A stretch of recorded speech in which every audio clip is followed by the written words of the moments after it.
নমস্কার বন্ধুরা, আজ আমি হাজির হয়েছি আমাদের দারিংবাড়ি ইকো রিট্রিট ভ্রমণের চতুর্থ এবং সর্বশেষ পর্ব নিয়ে।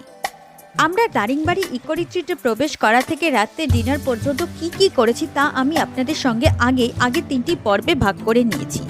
রাতের নৈশ ভোজনের জন্য কি পদ ছিল তা আগেই আমি আপনাদের সঙ্গে তৃতীয় পর্বে ভাগ করে নিয়েছি।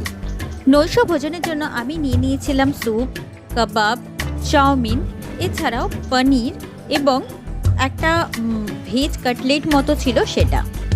প্রত্যেকটি খাবারের স্বাদই কিন্তু ভীষণ ভালো ছিল।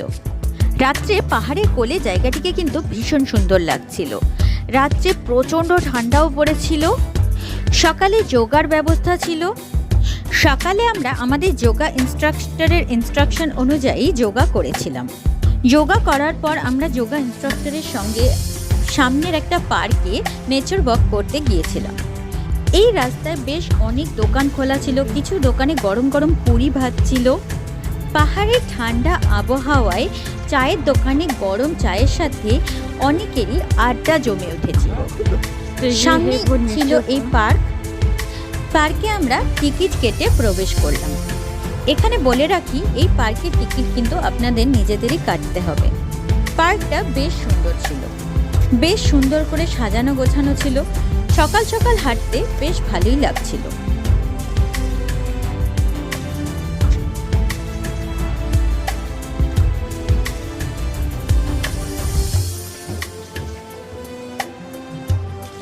মর্নিং ওয়াক করে আবার ইকো রিট্রিটে ফিরে এসে দেখি ব্রেকফাস্ট রেডি হয়ে গেছে।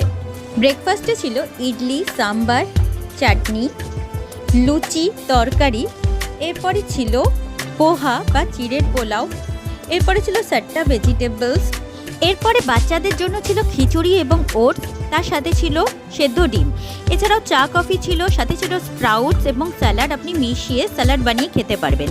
এছাড়া ফলের মধ্যে ছিল তরমুজ এবং কলা, তারপরে স্যান্ডউইচ ছিল, কাঁচা ব্রেডও রাখা ছিল, আপনি টোস্ট করে বাটার জ্যাম লাগিয়ে খেতে পারবেন। তারপরে ছিল কর্নফ্লেক্স বা চকোস, সাথে ছিল ঠান্ডা এবং গরম দুধ, এছাড়াও জুসও ছিল। আর লাইভ কাউন্টারে ছিল ধোসা। দারিংবাড়ি ইকো রিট্রিট পর্ব এখানেই সমাপ্ত করছি। আপনাদের সকলকে অসংখ্য ধন্যবাদ।